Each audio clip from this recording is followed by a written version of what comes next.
नमस्कार. पंचम हे नाव ऐकलंय का? हे नाव आहे एका मोठ्या डिजिटल क्रांतीचं, जी भारताच्या गावागावातील प्रशासनात घडतेय. तर आज आपण गणाव समजून घेऊया की हे पंचम नेमकं आहे तरी काय आणि यामुळे आपल्या ग्रामीण भारताचा चेहरा कसा बदलू शकतो. अच्छा, एक विचार करा. आपल्या देशात पंचायत स्तरावर निवडून आलेले प्रतिनिधी किती असतील? काय अंदाज? हा आकडा आहे तब्बल 30 लाखांपेक्षाही जास्त. हो, 30 लाख. आणि ही एवढी प्रचंड संख्याच आपल्याला दाखवून देते की प्रशासकीय आव्हान किती मोठं आहे. तर मग इथेच एक मोठा प्रश्न उभा राहतो. केंद्र सरकार या 30 लाखांपेक्षा जास्त देशभरात विखुरलेल्या प्रतिनिधींशी थेट संपर्क साधणार तरी कसा? ही एक खूप मोठी कम्युनिकेशन गॅप आहे, हो ना? आणि ही दरी भरून काढणं अत्यंत गरजेचं आहे. आणि खरं तर हेच ते आव्हान आहे, संवादाचं. म्हणजे भारताचं जे एवढं मोठं ग्रामीण प्रशासन आहे, त्यात थेट आणि परिणामकारक संवाद साधणं हे काही सोपं काम नाहीये. उलट ते खूपच कठीण आहे. पण ह्याच मोठ्या आव्हानावर एकदम जबरदस्त, एक नाविन्यपूर्ण उत्तर म्हणून समोर आलंय पंचम. आता पंचम म्हणजे काय? तर panchayat assistance and messaging chatbot. सोप्या भाषेत सांगायचं तर हा एक AI वर चालणारा व्हॉट्सॲप चॅटबॉट आहे. आणि तो कोणी बनवलाय? तर आपल्या पंचायती राज मंत्रालयाने युनिसेफच्या मदतीने. अच्छा, तर हे पंचम बनवण्यामागे काही मुख्य उद्दिष्टे आहेत. पहिलं म्हणजे सरकारी योजनांची माहिती अगदी शेवटच्या माणसापर्यंत सहज पोचवणं. दुसरं, केंद्र सरकार आणि हे जे लाखो प्रतिनिधी आहेत त्यांच्यामध्ये थेट संवादाचा एक पूल तयार करणं.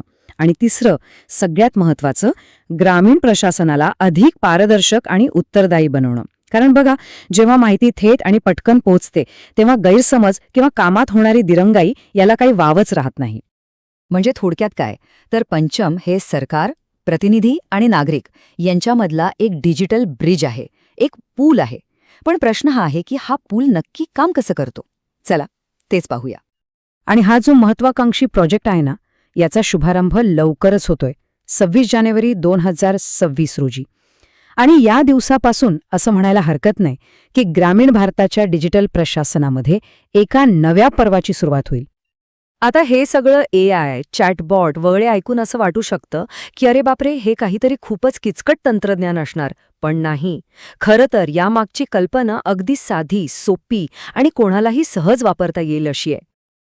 हे वापरायला तर इतकं सोपं आहे की विचारायलाच नको. यासाठी कोणतंही नवीन ॲप डाउनलोड करायची गरज नाही, काही नाही.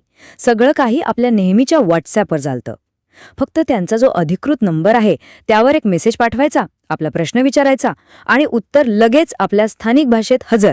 बघा, आहे की नाही सोपं? आणि याचं एक सगळ्यात मोठं आणि महत्त्वाचं वैशिष्ट्य म्हणजे भाषा. पंचम तब्बल 22 भारतीय भाषांना सपोर्ट करतो. आणि हो, त्यात आपली मराठी भाषा सुद्धा आहे. म्हणजे भाषेचा जो अडथळा असतो ना, तो इथे पूर्णपणे दूर होतो. बरं, ह्या चॅटबॉटची अजून एक गंमत म्हणजे तो खूप हुशार आहे. म्हणजे तो ओळखतो की त्याच्याशी कोण बोलतंय. जर एखादे सरपंच किंवा कर्मचारी असतील तर त्यांना योजनांची अपडेट्स, ट्रेनिंग मटेरियल असं सगळं मिळेल. आणि जर एखादा सामान्य नागरिक असेल तर त्यांना प्रमाणपत्रांची माहिती, अर्ज कसे करायचे किंवा आपल्या गावातल्या समस्या कशा मांडायच्या या सगळ्यासाठी एक प्लॅटफॉर्म मिळेल. याचाच अर्थ या सिस्टममुळे नागरिक आणि प्रतिनिधी या दोघांनाही खूप ठोस फायदे मिळतात. आता ते फायदे नेमके कोणते आहेत? चला, त्यावर एक नजर टाकूया. आता बघा, जे निवडून आलेले प्रतिनिधी आहेत त्यांना योजनांची माहिती, ट्रेनिंग आणि थेट सरकारपर्यंत आपलं मत पोहोचवण्याची सोय मिळते. दुसरीकडे सामान्य नागरिकांसाठी प्रमाणपत्रांची माहिती मिळवणं, अर्ज प्रक्रिया समजून घेणं किंवा आपल्या भागातल्या समस्यांची नोंद करणं अशा अनेक सेवा थेट उपलब्ध होतात.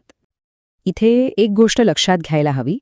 जे प्रतिनिधी आहेत त्यांना ह्याचा वापर सुरू करायचा असेल तर एक छोटीशी गोष्ट करावी लागते. फक्त त्यांचा mobile number Gram Swaraj पोर्टलशी link करायचा असतो. हे ग्राम स्वराज म्हणजे काय? तर सरकारचाच एक डिजिटल प्लॅटफॉर्म आहे, जिथे पंचायतीचा सगळा रेकॉर्ड असतो. आणि एकदा नंबर लिंक झाला की झालं, ते थेट या डिजिटल सिस्टमशी जोडले जातात. ह्या सगळ्याचा अर्थ काय? तर एका साध्या आणि एकदम पॉवरफुल वाक्यात सांगता येतो की आता आपलं पंचायत कार्यालय थेट आपल्या खिशात असणार आहे. आणि हेच वाक्य या संपूर्ण संकल्पनेचं सार आहे. आता पंचायत कार्यालय तुमच्या खिशात असेल. याचा परिणाम काय? तर रांगा कमी होतील, हेलपाटे वाचतील आणि सगळी कामं एकदम वेगाने होतील.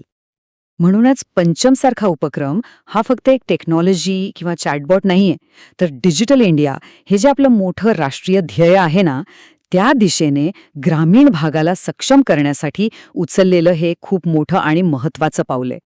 आणि जाता जाता एक महत्वाचा प्रश्न, की पंचमसारखं तंत्रज्ञान खरंच आपल्या ग्रामीण प्रशासनाचा चेहरा कायमचा बदलू शकेल का? काय वाटतं? यावर विचार करायला नक्कीच हवा.